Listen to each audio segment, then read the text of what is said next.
आप देख रहे हैं मुल्क का सबसे ज़्यादा देखा जाने वाला न्यूज़ चैनल सच्चाई न्यूज़। नाज़रीन, कोरोना जे मोतमार वबा सबब मुसलसल 7 महीना तालीमी सिलसिलो बंद होने का हींअर मुल्क समेत समूरी सिंध में सरकारी तोड़े निजी तालीमी इदारा खुली विया आहिनि।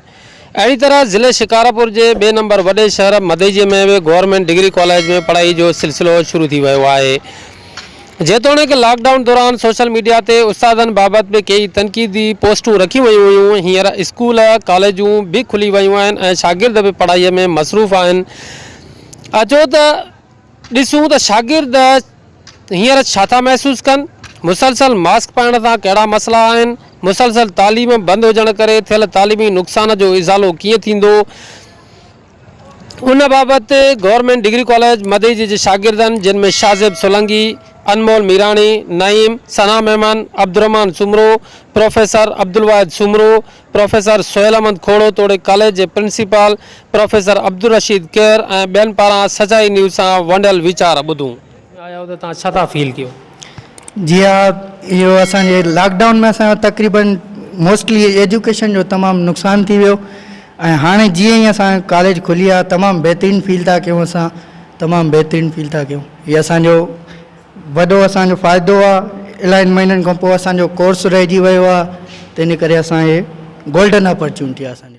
तव्हां इहो ॿुधायो त तव्हां जेको इहो कंटिन्यू सुबुह खां वठी मास्क पायो था तक़रीबन 1-2 बजे ताईं जेसिताईं कॉलेज जो टाइम आहे, त तव्हां मास्क सां छा तव्हांजी फीलिंग आहे? का तकलीफ़ थिए थी या को तकलीफ़ नथी थिए, तव्हांखे बिल्कुलु बि कंफर्टेबल महसूस कयो था? बिस्मिल्लाहिर्रहमानिर्रहीम। असां सुबुह खां जेको मास्क पायूं था 1-1.5 बजे ताईं, एॾी का ॾुखियाई महसूस नथी थिए।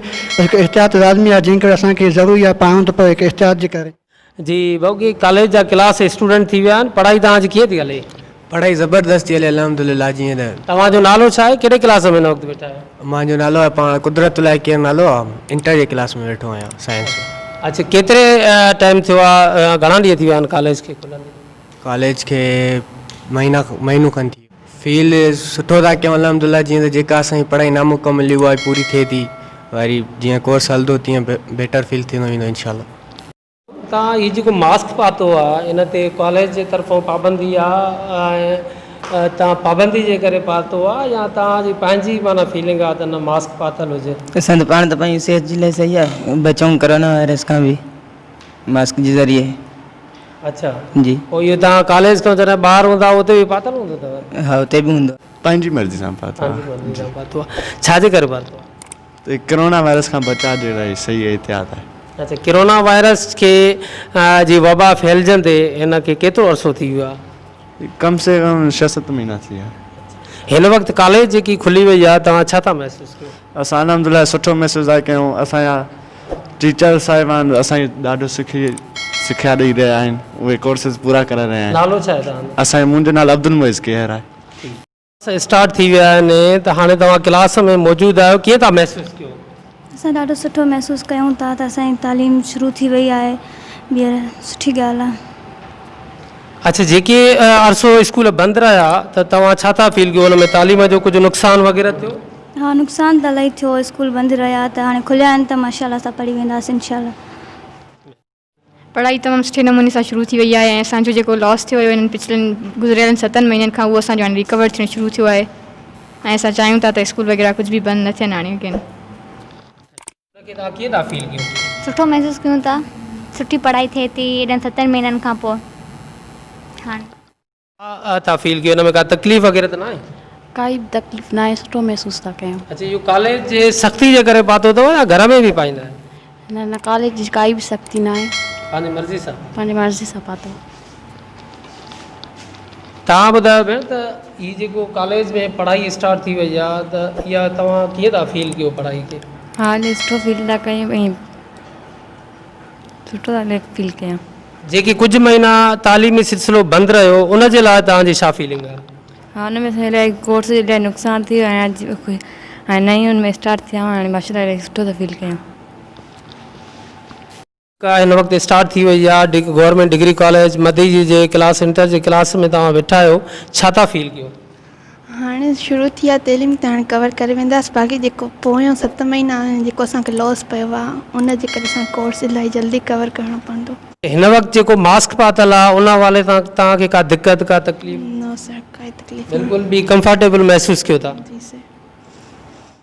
शैतान रजीम बिस्मिल्लाह रहमान रहीम। अवां जी महिरबानी सभ खां पहिरियां ई त तव्हां सचाई न्यूज़ वारा असां वटि आया हो ऐं हीअ जेको आहे सो मौक़ो ॾिनो असांखे त माना पंहिंजूं जेके फीलिंग्स आहिनि आफ्टर 6 मंथ जेको आहे सो तव्हांखे ॿुधायूं त अलहमदुलिल्लाह ॾाढो बहितरीनु फील था कयूं, पंहिंजनि इदारनि में अची आऊं ऐं उन खां पोइ असां माना ॾाढो हाणे मुतमइन आहियूं स्टूडेंट्स मां त असांजा स्टूडेंट जेके बि आहिनि तक़रीबन सभिनी खे मास्क आहिनि ऐं उन्हनि खे कुझु बि माना फील नथो थिए। माना स्टूडेंट्स चवनि था सर जीअं असां माना पंहिंजनि कपिड़नि खे असां पंहिंजे जिस्म जो हिसो सम्झो आहे ईअं ई असां हाणे मास्क खे बि पंहिंजे जिस्म जो हिसो सम्झी छॾियो आहे छो त जेसीं ताईं वैक्सीन नथी अचे तेसीं ताईं असांखे हे शइ ज़रूरी आहे ऐं इन खां सवाइ असां नथा रही सघूं। पहिरियों अटेंडेंस जेका आहे अलहमदुलिल्लाह आस्ते आस्ते असांजी कैंपेन जेका आहे उहा बि हलंदी थी हले छो त एॾो सारो गैप थी वियो आहे 6-8 महीना।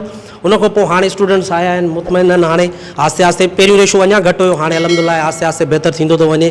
असां आस्ते आस्ते पंफलेट वग़ैरह जेके आहिनि उहे बि छपराया आहिनि हाणे शहर में जेको आहे सो असां कैंपेन हलाईंदासीं फेसबुक जे ज़रिए बि असां कैंपेन हलाईंदासीं। तव्हांजे तवसुत सां बि असांखे कैंपेन जो मौक़ो मिली वियो त इन कैंपेन सां असां इन सां गॾोगॾु चवंदासीं स्टूडेंट्स खे त महिरबानी करे पंहिंजा क्लासिस बि अटेंड कनि ऐं असांजी फर्स्ट ईयर जी एडमिशन बि हली रही आहे, इंटर जी बि एडमिशन हली रही आहे। महिरबानी करे उहे ॿार फर्स्ट ईयर जी एडमिशन जे लाइ बि अचनि जल्द खां जल्द ऐं मंडे खां इंशाल्लाह असांजा फर्स्ट ईयर जा क्लासिस प्री मेडिकल ऐं प्री इंजीनियरिंग ॿई स्टार्ट थियण वारा आहिनि।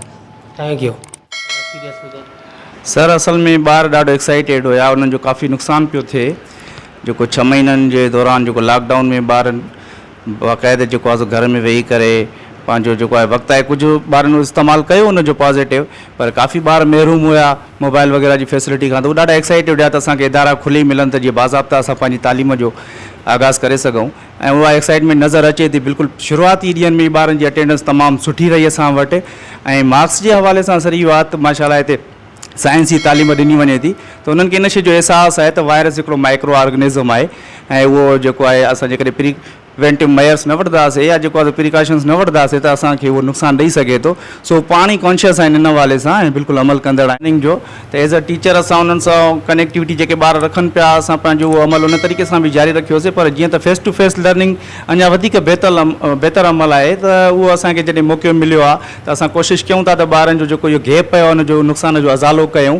सभु टीचर्स हिते कमिटेड आहिनि ऐं ॿारनि में माशाल्लाह पाण बि ॾाढो जेको आहे हिकिड़ो एक्साइटमेंट नज़र अचे थी उहो असांखे। सो बाक़ी रही ॻाल्हि त लॉकडाउन जे दौरान सर एज़ अ टीचर असां इहो ॿुधायूं त असां हिते पैशन हूंदो आहे असांजो पढ़ाइणु, इहो जेको तासुर आम असांजी सोसाइटी में थींदो आहे टीचर्स खे ॾाढा मज़ा आहिनि ऐं घर वेठा आहिनि, इहो बिल्कुलु हिकिड़ो ग़लति तासुर आहे। असां हिन वक़्तु बिल्कुलु कंफर्ट फील था कयूं ऐं बहितर फील था कयूं छो जो असांजी रूटीन आहे, असांजो कमु आहे, असांजो पेशन आहे इहो सर, असांजो जज़्बो आहे इहो। बिस्मिल्लाह रहमान रहीम। असांजे कॉलेजिस स्कूल अलहमदुलिल्लाह 15 सितंबर खां स्टार्ट थी विया आहिनि, हिन में बिना ब्रेक जे ऐं अहिड़ो को वाक़ियो बि न थियो आहे जो कंहिं ॿार खे डिटेक्ट थी हुजे या कंहिं एम्प्लॉई खे या कंहिं टीचर प्रोफेसर खे को कोविड-19 डिटेक्ट थी हुजे। हालांकि टेस्टूं बि असां अलहमदुलिल्लाह सभिनी करायूं आहिनि, कोई बि अहिड़ो कोई एम्प्लॉई न आहे जंहिंजी असां टेस्ट न कराई हुजेसीं ऐं असांखे ख़ुशी आहे इन ॻाल्हि जी जो असां पंहिंजे कम ते मोटी आया आहियूं। असां यकीन कयो त असां सिकूं पिया त उहो कॾहिं ॾींहुं थींदो, कॾहिं असांखे इजाज़त मिलंदी जो असां पंहिंजा इदारा खोलींदासीं ऐं पंहिंजनि शागिर्दनि खे घुराईंदासीं ऐं इल्मु जेको आहे उन्हनि में असां तक़सीम कंदासीं। अच्छा सर हिते इहो ॿुधायो त हिते टोटल स्टूडेंट्स जेके आहिनि बॉइज़ केतिरा आहिनि एडमिट ऐं गर्ल्स केतिरो आहिनि? असल में छा आहे त असांजो इंटर जूं बि दाख़िलाऊं हलनि थियूं ऐं फस्ट ईयर जूं दाख़िलाऊं बि हलनि थियूं ऐं फ़िलहालु असां जेको आहे न एग्ज़ैक्ट नंबर या आख़िरी तइदाद असां इन जे करे नथा ॿुधाए सघूं छो त इंटर में फस्ट ईयर में गुज़िरियल साल असां वटि 250 खनि शागिर्द हुया रेगुलर ऐं 250 ई दाख़िला वठंदा, पर फ़िलहालु 150 ताईं दाख़िला थी वई आहे ऐं शागिर्दनि जो तइदाद बि गुज़िरियल साल असां वटि 100 जे लॻभॻि हुयो ऐं उहो बि हाणे आहिस्ता आहिस्ता दाख़िला वठंदी। सर इहो ॿुधायो त हीअ जेके स्टूडेंट्स मास्क पाइनि था जेतोणीकि हिते जेको आहे ॻोठाणा स्टूडेंट्स बि काफ़ी तइदाद में पढ़नि था त अॻुई स्टूडेंट जेके आहिनि काफ़ी ग़रीब तबिके सां बि तालुक़ु रखनि था, उहे फीस ई पंहिंजी वक़्त ते अदा करण खां इंतिहाई क़ासिर हूंदा आहिनि। त इहो मास्क जेको आहे तक़रीबन मूंखे डॉक्टर्स जे थ्रू मालूमात पई आहे त इहो रोज़ या हिकु भेरी डिस्पोज़ बि करिणो आहे। त इहो जेको मास्क हिन वक़्तु मार्केट में 40-50 रुपए में मिले थो, इहो रोज़ानो जा एक्सपेंसिस जेको आहे स्टूडेंट्स किथां अफोर्ड करे सघंदा? इन में के दिक़तूं के दुश्वारियूं? इन सिलसिले में मां इहो पंहिंजे तरफ़ खां इहो वाज़िह कंदुसि त गवर्नमेंट जेका कॉलेजिस खे बजट ॾिए थी, कॉन्टीजेंट बजट, उन बजट मां मूं इहो जेको आहे फेस मास्क ख़रीद कया आहिनि। कुझु शागिर्द जेके सरंदीअ वारा आहिनि उहे पंहिंजे पैसनि मां ख़र्च करनि था ऐं मास्क वठनि था, ऐं पाबंदी आहे, सख़्तु पाबंदी आहे, बिना मास्क जे कंहिंखे बि अलाउ न आहे कॉलेज में। पर जेके शागिर्द ग़रीब आहिनि या को कॾहिं विसारे थो अचे या चवे थो सर मां नथो वठणु चाहियां या घर वारा नथा पैसा ॾियनि, पोइ असां कॉलेज जे तरफ़ खां उन्हनि खे ॾियूं था। मूं वटि हाणे बि 100 जे तइदाद में फेस मास्क पिया आहिनि जेके मां शागिर्द जेके विसारे ईंदा आहिनि या न वठी ईंदा आहिनि, रोज़ 5, 7, 10, 15 उहे मां शागिर्दनि खे फ्री में ॾींदो आहियां। अच्छा, हीअ जेको तक़रीबन 7 महीना 7 मंथ तालीम जो सिलसिलो बंदि रहियो, त इन कमीअ खे पूरो करण जे लाइ स्टूडेंट्स जे लाइ तव्हां वटि छा प्री प्लान आहे? उन जे लाइ गवर्नमेंट बि इहो प्लानिंग कई आहे त कोर्सनि खे कुझु शार्ट कयो वियो आहे, रिड्यूस कयो वियो आहे, ऐं फस्ट ईयर जे कोर्स जा जेके सभई सब्जेक्ट्स आहिनि उन्हनि जो त असां वटि शेड्यूल पहुतो आहे। इंटर जो अलबत्ता अञा न पहुतो आहे, उहो बि पहुची वेंदो। ऐं असांजो शागिर्द मैच्योर आहे ऐं असांजो उस्ताद जेको आहे उहो बि ॾाढो होशियारु आहे, तजुर्बेकार आहे। पोइ असां उन कमीअ खे जेकॾहिं अल्हम्दुलिल्लाह ख़ुदा करे जेकॾहिं हीउ सिलसिलो ईअं ई जारी सारी रहियो ऐं हिन में का ख़ुदा न करे का रुकावट न आई त असां इम्तिहाननि ताईं पंहिंजा कोर्स त छा पूरा करण त छा, पर इनशाला असां रिवाइज़ बि कराए वेंदासीं, टेस्टूं बि वठी वेंदासीं ऐं चङे नमूने सां असां पंहिंजा सिलेबस पूरा करे वेंदासीं। सचाई न्यूज़ टीम जे लाइ को पैगाम, सचाई न्यूज़ जी प्रोग्रेस तव्हांखे कीअं नज़र अचे थी? प्रोफेशनलिज़म जे हवाले सां सचाई टीम किथे पहुती आहे अव्हांजी नज़र में? हा, मूंखे इन ॻाल्हि जी बि ॾाढी ख़ुशी आहे त तव्हांजो जेको किरदारु आहे सचाई न्यूज़ खे तरक़ी ॾियारण जो या झंग झर खां ख़बरूं पहुचाइण जो माण्हुनि ताईं, उहो ॾाढो क़ाबिल तारीफ़ रहियो आहे। ऐं तव्हांजी टीम ॾाढी जफ़ाकश आहे ऐं असां तव्हां सां हर वक़्तु तावन करण जे लाइ ऐं तव्हांखे अञा जेको लाइ तव्हांजी हौसला अफ़ज़ाई करण जे लाइ आहियूं ऐं कंदा बि रहंदा आहियूं। अल्लाह तव्हांखे अञा तरक़ी ॾे। खैर नाज़रीन, मज़ीद खबरें और अपडेट्स के लिए देखते रहिए सच्चाई न्यूज़। आप हमारी खबरें किसी भी वक्त यूट्यूब, ट्विटर और फेसबुक पेज पर सच्चाई न्यूज़ स्पेल है SACHAI स्पेस NEWS लिखने के बाद सर्च करके देख सकते हैं।